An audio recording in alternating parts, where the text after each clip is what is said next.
వాస రక్షిత కూడా మరి వైశ్య వికాస వేదిక అవార్డు అందుకుంది. సో ఆమెకు మరి 947 మార్క్స్ వచ్చినాయి.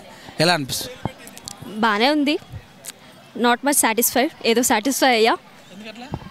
ఏమో ఎక్కడో నా వల్ల కొంచెం మిస్టేక్ జరిగింది. ఇంకా ఎక్కువ వచ్చేదని ఎక్స్పెక్ట్ చేస్తున్నా, కాకపోతే కొంచెం తక్కువ వచ్చాయి. ఉందా మనసు? ఆల్రెడీ ఏం లేదు, కానీ కొంచెం సాటిస్ఫైడే. మరి అంత ఏం లేదు. జస్ట్ 947 కదా. Okay, no problem. రాశారా ఎంసెట్? ఎంసెట్ కూడా అయిపోయింది. ఎంత వచ్చినాయి? 45K.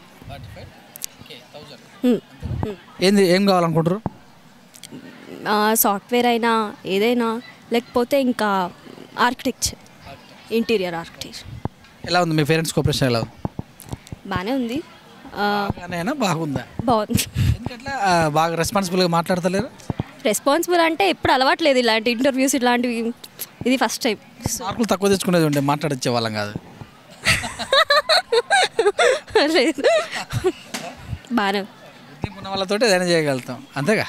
సో కాలేజీలో ఎలా అనిపించింది లైఫ్? కాలేజ్ లైఫ్ బాగుంటుంది. ఎప్పుడైనా సగం ఎంజాయ్మెంట్, సగం చదువు. కాకపోతే కాలేజ్ లైఫ్ అయితే చాలా బాగుంటుంది. ఎందుకంటే తెలియని టైం అది, ఇట్లా గడిచిపోయే టైం అది, college time. So happy life ఏదంటే కాలేజ్ లైఫ్. గుడ్ బ్యాడ్ రెండు ఉంటాయి అంటారు కదా, మరి ఏది ఎక్కువ ప్రిపేర్ చేశారు? Good day. కాలేజ్ అంటే జస్ట్ చదువుకోవడం, ఫ్రెండ్స్తో పార్టీస్, ఇవన్నీ ఎక్కువ. సో అదే గుడ్ లైఫ్, బాగుంటుంది. వీలైతే కాఫీ, కుదిరితే టీ ఇలాంటివి ఏమైనా ఉన్నాయా? కుదిరితే హార్లిక్స్, లేకపోతే 2 మాటలు. ఎందుకంటే నాకు టీ కాఫీలు అలవాట్లేవు కాబట్టి.